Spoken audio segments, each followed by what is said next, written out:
Good morning, Tega Cay. I hope all is well with you and yours. Everything on my side of the world is great. I am well caffeinated this morning. Today we are going to continue our golf course tour.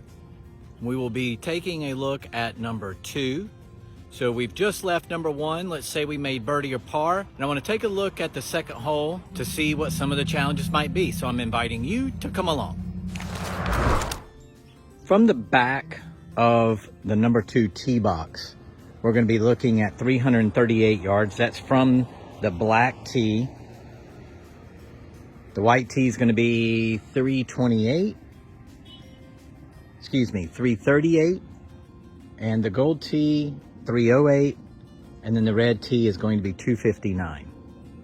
The player's tee is 338. So if you're playing that player's tee, which is a hybrid of the black tee and the white tee, then you'd be back here. For me, the second hole, the most demanding part is to make sure that I hit the middle of this fairway. Now, some might say, well, yeah, that's kind of the goal in every hole. But on this hole, with it only being 338 yards from the back of the tee box, I want to make sure that I don't do something goofy and hit it left over here, because the hole is going to actually go diagonally away from us. And if you've played here before, you know that just over these trees is going to be is out of play. So we've got to make sure that whatever we play, we hit it down the middle here. And sometimes that means 3-iron, sometimes that might mean 5-wood. It really depends on the conditions, because I also don't want to have 9-iron into this green. I want to have sand wedge or maybe even lob wedge. Then of course, we also have to make sure that we don't hit it right in those trees.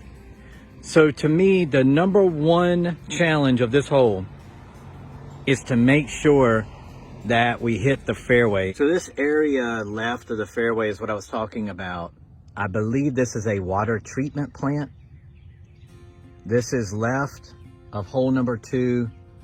Clearly, this is where we do not want to be, because then we'll be re-teeing. Well-placed tee shot should put us right about here. I am a 115, 120 yards from the hole. You can see right up here the 100-yard marker there. And from this position, we've got a wedge into this green.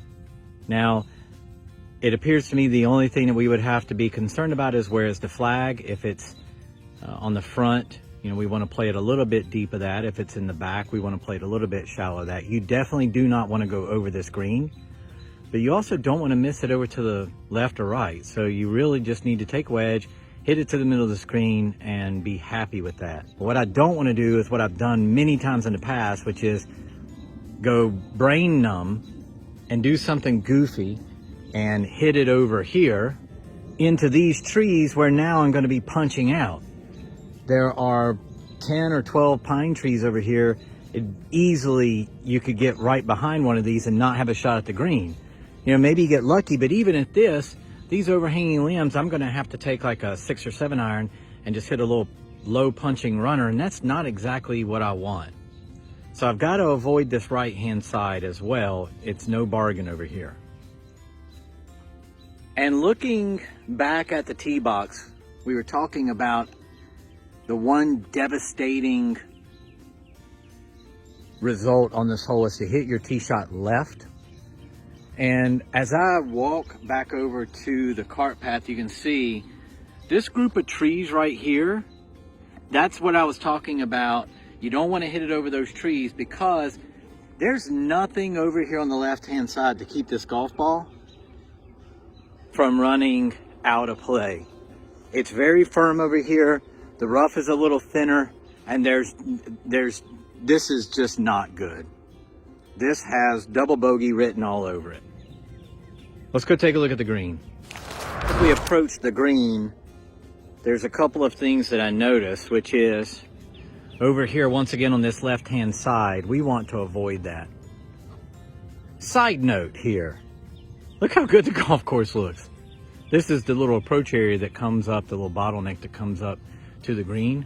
Holy cow, it's like, I've played golf courses before where the greens didn't look this good. Holy moly. As we come up, we take a look over here to the left, over where the golf cart is. You can see there's a lot of hills, a little mounding over here. A shot that hits over here that's pulled a little bit maybe could easily go out of play. We have to avoid the left-hand side of this green. And to be honest with you, I've been over here on the right-hand side. This is no bargain either. This rough over here is fairly thick, but in certain areas, you could carom off of any one of these mounds and then be down here in the trees. And if you see the little soldiers down there, this is out of bounds as well. We do not want to be down here.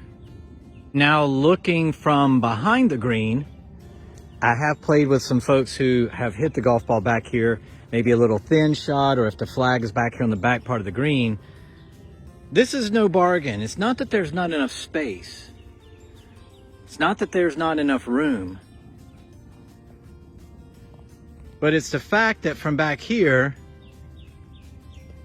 this green is super, super, super, super fast. And I just tossed that ball and you can see it is still rolling. I actually didn't do too bad of a job throwing that. I actually threw it to about 3 feet. Look at that. But that ball's still rolling right now. It just stopped. You do not want to be back here either. If you can't miss it left or right, you don't want to be way back here. Where do you hit it on the green? Well, the green is 32 steps deep. It is 21 steps wide. And I recommend from the fairway, play it dead to the middle, dead in the middle, and hit it right here. Just hit it in the middle of this green and take your medicine, 2-putt for your par, and go about your business. I think this might be one of the sneakiest holes on the golf course. Maybe golfers take it for granted.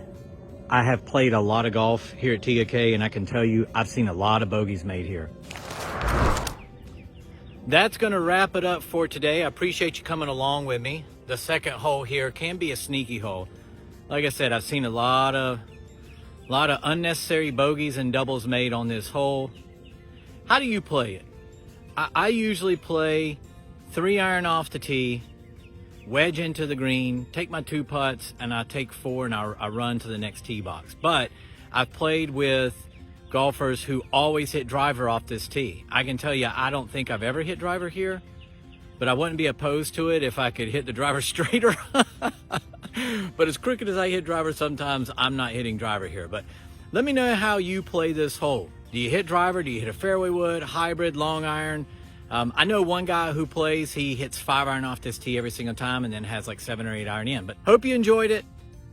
Look forward to the next video. We're going to continue our course tour. Get those tee times booked. They are going quickly here at Tega Cay. They go very quickly, so be sure to get the tee times booked. And until the next videos, my friend, I'll catch you later.